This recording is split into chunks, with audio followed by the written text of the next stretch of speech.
First Madurai 60 இந்த படம் எப்படி அமைஞ்சது? இந்த படம் அமைஞ்சது வந்து எனக்கு எங்க அப்பா வந்து இந்த ஸ்கிரிப்ட் முன்னாடி எழுதி வச்சிருந்தாரு. ஒரு 7 years before he had the script. இந்த ஸ்கிரிப்ட் வச்சுக்கிட்டு அப்போ அவர் வேற கேஸ்டிங்க்கு அந்த மாதிரி பிச் பண்ணி ட்ரை பண்ணிக்கிட்டு இருந்தாரு. அது ஒர்க் அவுட் ஆகல. அந்த டைம்ல கொஞ்சம் அப்படியே டைம்ஸ் போக போக வந்து அவர் எடுத்த ஒரு டிசிஷன் என்னன்னா, இந்த மாதிரி என் பையனுக்கு எப்போ மீச தாடி வளருதோ அப்போ நான் அந்த ஸ்கிரிப்டை பண்ணிடுறேன் அப்படின்னு அவர் டிசைட் பண்ணியிருக்காரு. ஓகே சரி, அப்படியே எனக்கு ஒரு ஏஜ் 20 அந்த மாதிரி கொஞ்சம் வரவும் கொஞ்சம் மீச தாடி வளர்ந்துருச்சு. ஓகே அவரும் அதை பச்சுட்டு இந்த மாதிரி கேட்டாரு, இந்த மாதிரி ஸ்கிரிப்ட் இருக்குடா பண்றியா அப்படின்ட்டு. நானும் முதல்ல ஹெசிடேட் பண்ணேன், வேணாம் இன்னும் கொஞ்சம் டைம் போகட்டும், நான் இன்னும் கொஞ்சம் நிறைய லேர்ன் பண்ணிக்கிறேன் அப்படின்ட்டு. அவர் இல்ல, எனக்கு இந்த கரெக்டா அந்த ஒரு இன்னசென்ஸ் டு அந்த ஒரு டிரான்சிஷன் பீரியட் தான் வேணும் அப்படின்றதுல ஸ்ட்ராங்கா இருந்தாரு.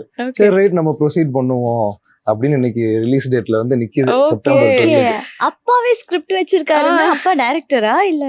அப்பா வந்து ஷார்ட் ஃபிலிம்ஸ் டைரக்ட் பண்ணியிருக்காங்க.